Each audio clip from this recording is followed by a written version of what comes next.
Welcome to the NSPCC Learning Podcast. Today's two-part episode is all about early intervention and supporting new parents through adversity to ensure the best outcomes for them and their child. You're going to hear a conversation between Colin Smy and Ged Docherty. Colin works at the NSPCC's Blackpool Better Start service. Blackpool Better Start is a 10-year national lottery-funded programme to transform services in the town and change childhoods through lived experience, science and evidence. Ged Docherty is a team manager at one of Blackpool Better Start's 40 funded services, For Baby's Sake. For Baby's Sake is a programme for expectant parents that takes a whole family approach, starting in pregnancy and dealing with the entire cycle and history of domestic abuse, identifying and directly addressing the trauma or traumas that lie at the heart of the problem. Colin and Ged's conversation, recorded in September 2023, will cover the importance of the first 1001 days of a child's life, and how For Baby's Sake uses therapeutic, trauma-informed and strengths-based approaches to support parents going through adversity during the early years. Whilst the discussion focuses on the early years, the techniques that Ged mentions in this podcast should be useful inspiration for professionals working with families at any stage of the parental journey.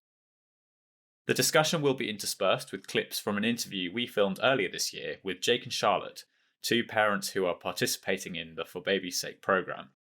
Jake and Charlotte are parents to a little girl, Isabella, who you may hear playing and babbling in the background of the recordings. The couple faced adversity when Charlotte was pregnant with Isabella. Jake was in prison for domestic abuse, but For Baby's Sake worked with them to overcome these challenges, better handle complex emotions, and form trusting relationships in order to best care for baby Isabella. As part of the programme, Jake and Charlotte each have a therapeutic practitioner, Owen and Karen, who you will also hear talking in these clips. In the first clip, Jake and Charlotte explain how they came to work with For Baby's Sake. So Jake, what were your expectations of working with For Baby's Sake? Well, obviously, as you know, at the time I was in custody when the referral went in. Isabella wasn't yet born yet. I was struggling with building a healthy relationship with my daughter and my partner, Charlotte. So I was just expecting for just help to try and help me understand my emotions and understand how to be a dad and how to make those relationships work. Brilliant. And how have you found the service so far then? Really good. I mean, as I touched on a minute ago, obviously you came to see me while I was in custody. We did a bit of work then, and then everything carried on after release as well, which was expecting maybe a bit of time, like to get things sorted out, but it was seamless and yeah, we continued obviously to work together today, which is great. So what was the experience like for you, Charlotte? We've just heard from Jake. What was the experience like for you? Well, it made me feel like I could speak about things that were bothering me in a safe space, and then it would teach us to be able to do that on our own in the future rather than with you two next to us, and it just gives us that I don't really want to use the word lesson, but it just helps us be able to learn how to do that on our own, and it will benefit us in the future because that's something that we can use constantly around Isabella or, like I said, without you there.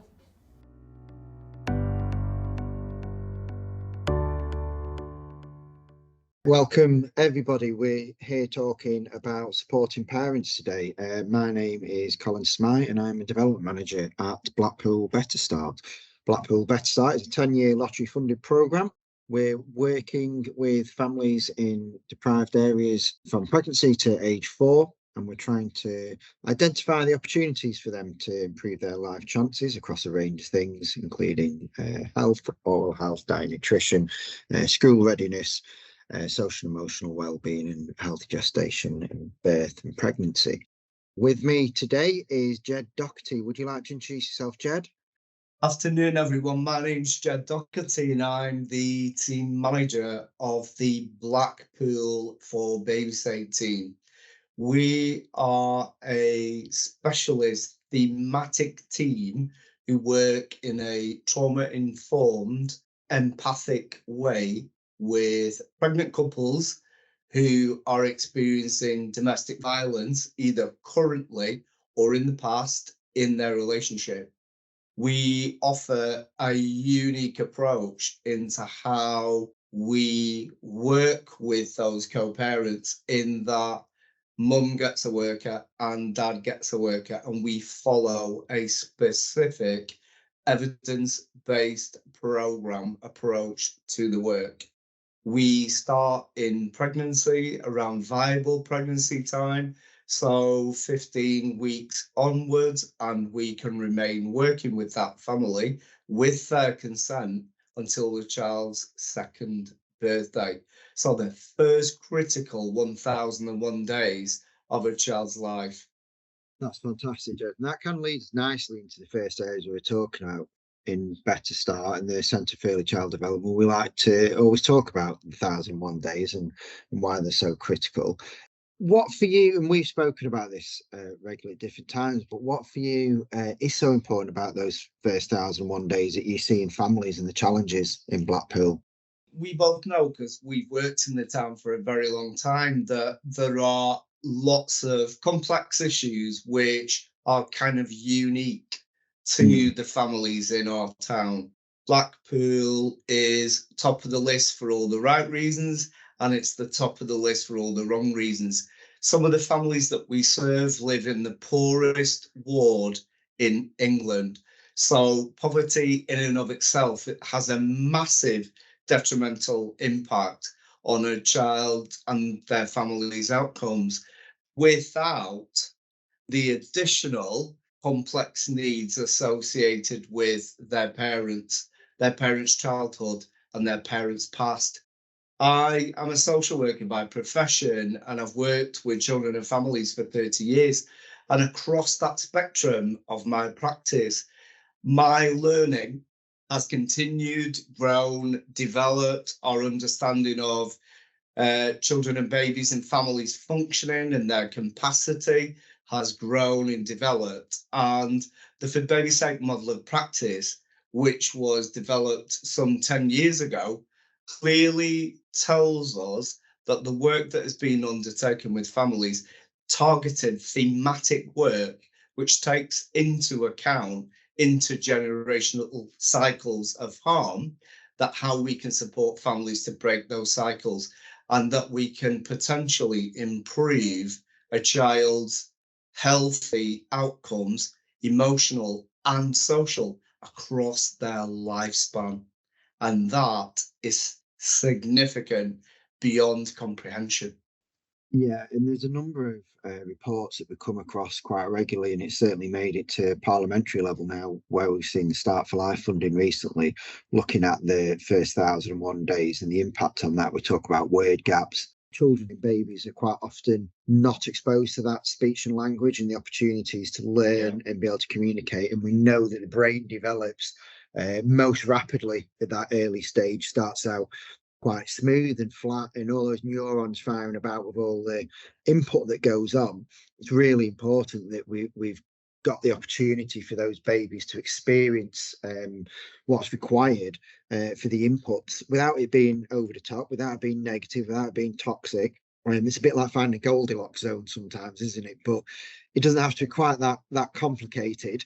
No, it's astrophysics, does it? But no, and it's really significant that you mentioned that, because integral to the work that we do in For Baby's Sake is that we support parents to understand, via the Alberta Wellness Brain Training, accredited training that is free for anyone, is that we support our parents in the way that parents now know the harmful impact of smoking and alcohol during pregnancy. They now understand the impact on their baby's developing brain of the stress hormone cortisol, which can be present if someone is a victim experiencing consistent forms of domestic violence and its other associated abuse behaviours.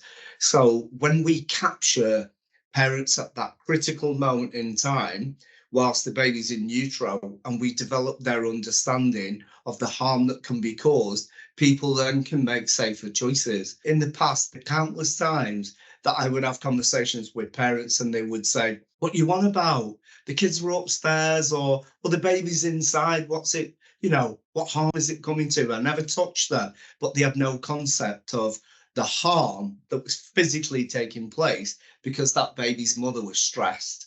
So that is a significant piece of learning that we undertake with parents at that critical moment in time. And then when we've established that groundwork, understanding, that then forms the basis. That's like our foundation. And then we begin to build upon and bring all of the learning into about people's capacity to learn how to self-soothe, self-regulate, make safer choices, function in a different way, understand their past and the impact that their parents' past and their grandparents' past has had on their functioning and how they deal with situations. Yeah, and I think what's interesting is how we're able to move through the pillars of what Better Start's looking at there, as introduce it around speech, language and communication and being able to verbalise emotions. Yeah. And actually what you're able to talk about there moving into is the social and emotional development we're looking at. And that's the critical, one of the other critical elements of that first 1,001 days, that babies learn about how to regulate emotions, how to build relationships with caregivers. I'm not going to try and be clever and list all the chemicals of cortisol and oxytocin and the other ones. But they're all firing and going away about how they manage those relationships. And it's interesting when you say about self-soothing as well, as adults, how we do it.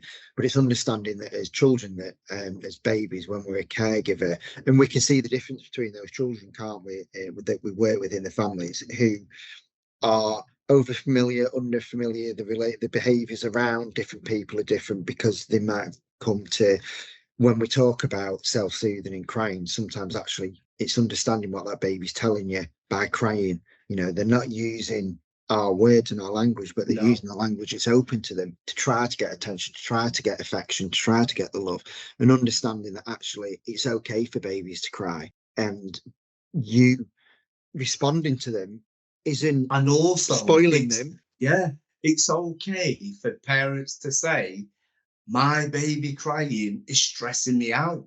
We know, because we talk all the time about working with especially the dads in our town, and I don't mean to generalize or make it gender specific, but we know that there are dads in our town whose capacity to know how to be the best parent possible is limited, and that's because of structural inequalities within the service provision in our town. Blackpool is making huge strides forward in all of the new services and training opportunities for parents, run by professionals that everyone can access.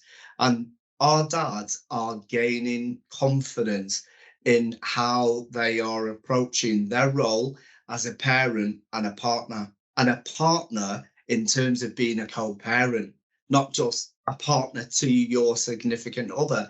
It's about the partnership of parenting that baby.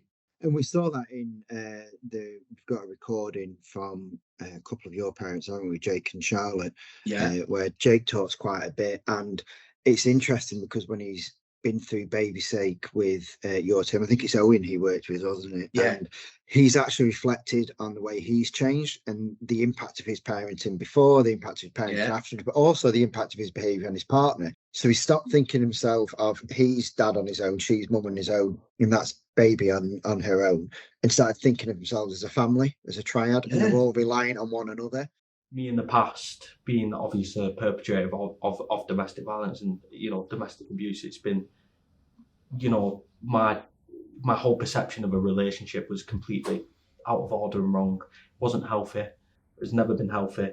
It's kind of given me ways to change that and how to realise that things are normal. Like if Charlotte needs a bit of time to just go away, have her time, it's okay for that to happen, instead of me wanting to sort things there and then and stuff. And I think that passes on. If someone's been violent towards a partner before, it can easily happen to a family member, a child that is there. I mean, someone who's violent and who has a violent outburst doesn't think what he's doing at the time. 9 times out of 10, it's just the red mist descends, the violent outburst happens, and then before you know it, my child could be hurt, my partner would be hurt.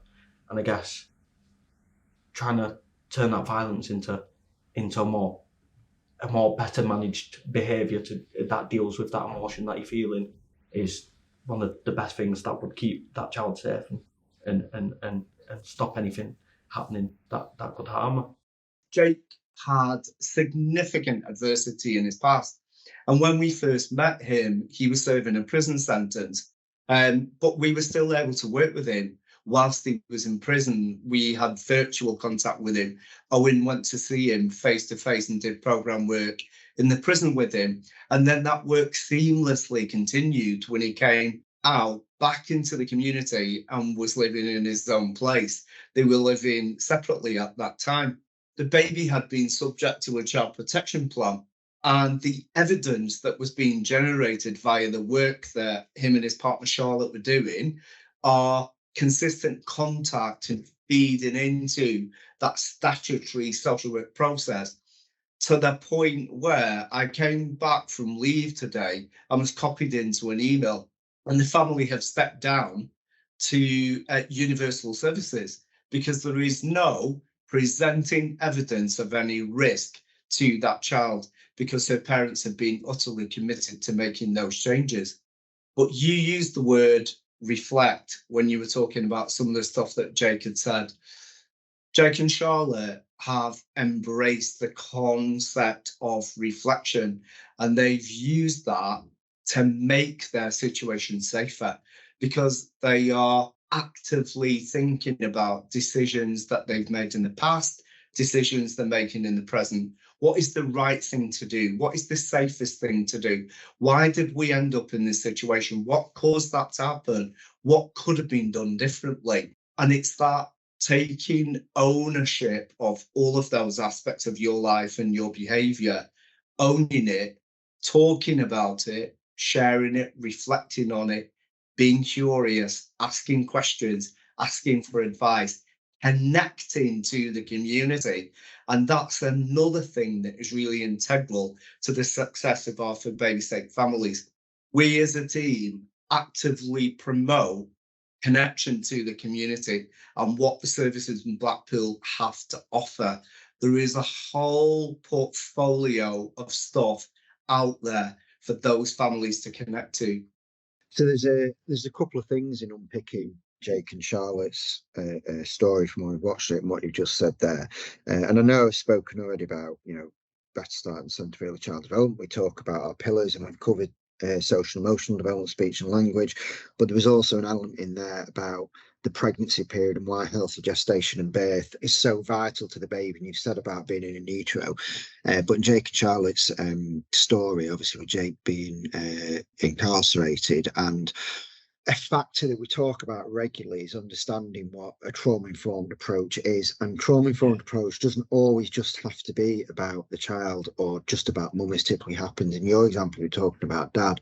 And I know in the video, both Jake and Charlotte, but particularly Jake, talk about past traumas they've experienced and how that's affected their upbringing and then their own parenting styles and standards. Can I ask as well, when we're talking about sort of parenting and we do some of that reflection work and we're talking about our childhood experiences and how we were parented, have you found that helpful, unpicking some of that experiences about what it was like for you as children? Yeah, I found it very helpful. I mean, I never realised I've been always a supporter of my parent and what my childhood was. But then when I've looked back at some of the, as you call it, the adverse childhood experiences, and looking back on them and thinking, right, maybe this wasn't quite right and maybe this wasn't quite right, where I've just justified things my whole life, I can kind of look back and think, right, that wasn't right, so let's not do that this time. Because a lot of parents do take what their parent or the parents have brought into their lives, and they think, oh, because my parent brought me up like that, this is how I'm going to do it with my child. And that's not always the best option. I think when you've experienced something as a child, it becomes normalised. And the work that we've done with the baby stake has made me realise some of the things that I may have witnessed as a child aren't normal, and that has helped me to realise that that's not what I want Isabella to witness as she's growing up. Yeah. Touching on what I said earlier about obviously my childhood and you know how it made me as a person feeling like no one wanted me, you know, and with our relationship how I'd ring constantly and need your reassurance and your attention. I think doing this work and you doing this work yourself and getting that self-belief and making you more confident, you know, that confidence that I probably broke down with all the reassurance I needed, you building that back up and me being able to build that up at the same time rather than you building it up and me breaking it down. Both of our confidence is rising and it kind of just, we bounce off each other and able to come up with solutions to problems, something we wouldn't ever have been able to do before. And making us being that way and having that self-belief in ourselves as parents and as being in a relationship has kind of just made Isabella the girl she is today, you know, happy, thriving and, you know, loving every minute of her life, which is the way it should be. By you guys having been aware of that and the way you've worked and spoken to them, and I know they said they've worked with different people independently, but then been able to talk about their work together so that there's no secrets, and it removes those issues about where they may have come across either trauma in their own childhood that they've experienced directly at the hands of individuals or trauma that they've experienced in interacting with services as well, which is just as difficult for some families to come across. And then bringing that all back together has helped to knit them into part of a community and make them a community within their own right and their own family, so they're able to address those traumas that they've got and not deflect that onto their baby, which I think then brings us up to speed with where we might talk about how does our work in that first 1,001 days intervene and prevent or support safeguarding of children, I should say. So where you've brought us up to speed with Jake and Charlotte's story, where they're up to now, without that, what might be we looking at in terms of safeguarding? So what's so vital about the work we've done in that 1,001 days early doors that's safeguarded against safeguarding in the long term, if that makes sense? Yeah, it does make sense. And I guess we could break it down. So thinking about the question that you've asked me, I think one of the things that we do, the For Baby's Sake team do, which supports safeguarding, is that we have the capacity to be able to build a trusting relationship, a sustained, trusting relationship with our parents. The nature of social work is that people will come and go.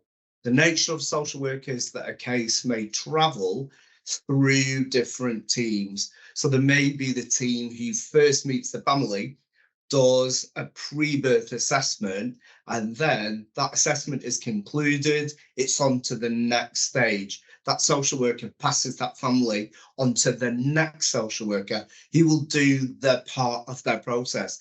But we have continuously been the golden thread through that situation.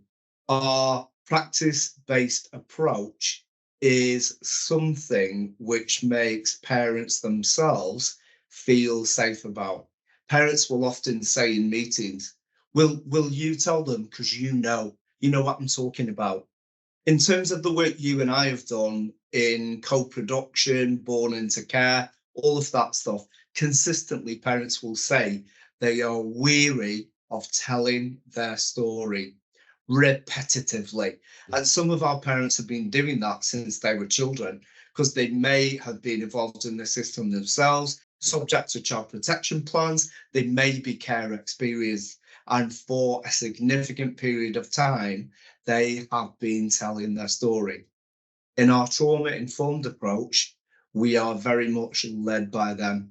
It's a person-centered approach, which gives them the time and space to be able to process their experiences. In giving time and space and supporting that person to process, understand, come to terms with, that in and of itself reduces or can reduce lots of harmful behaviours. And it starts with the parent recognising their own harmful behaviours and how they impact on self and others. And that is the foundation of your safeguarding. If you can keep yourself and your partner safe, and you have a loving, healthy, secure and strong attachment to your baby, you are going to keep your baby safe.